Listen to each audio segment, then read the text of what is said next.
दोस्तों आप देख रहे हैं राइट भोजपुरी और आप लोगों को फिर से एक बार राइट भोजपुरी चैनल में स्वागत है। तो दोस्तों आप लोगों को बता देखिए शैलेश यादव का गाना रिलीज हुआ है जिस गाना का नाम है मुराबा।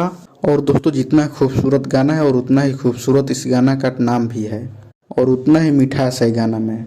तो दोस्तों इस गाना को लिखे हैं अखिलेश कश्यप ने और गाया है शैलेश यादव और शिल्पी राज ने। और वीडियो क्वालिटी क्या ही जबरदस्त है। तो दोस्तों आप लोग बता दें कि इस गाना का लॉन्च इवेंट होने वाला है आज रात 8 बजे जमशेदपुर में। तो जो लोग भी उस लोकेशन के हैं जा सकते हैं, कि आप लोग तो लाइव देखेंगे ही। और जो लोग कल बकर बकर बोल रहे थे अपने गाने में लाइन लॉन्च इवेंट पर, उसका भी आज जवाब मिलेगा। दोस्तों आज आप तैयार रहिएगा 8 बजे लॉन्च इवेंट में जाने के लिए। और जो लोग भी लाइव देखना चाहते हैं तो हमारे चैनल को जरूर सब्सक्राइब कीजिएगा। बाकी का दोस्तों गाना बहुत ही जबरदस्त है और दोस्तों क्या ही रिस्पांस मिल रहा है गाना का, बहुत ही दबा का रिस्पांस मिल रहा है। क्योंकि दोस्तों अभी इस गाना पर 1 मिलियन व्यू कंप्लीट हो चुका है।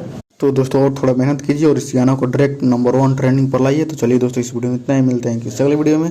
बाकी अभी तक हमारे चैनल को सब्सक्राइब नहीं की तो प्लीज़ चैनल को सब्सक्राइब कीजिएगा और इस वीडियो को लाइक कीजिए, शेयर कीजिए और एक अपना सा प्यारा सा कमेंट कीजिएगा। तब तक जय हिंद जय भारत।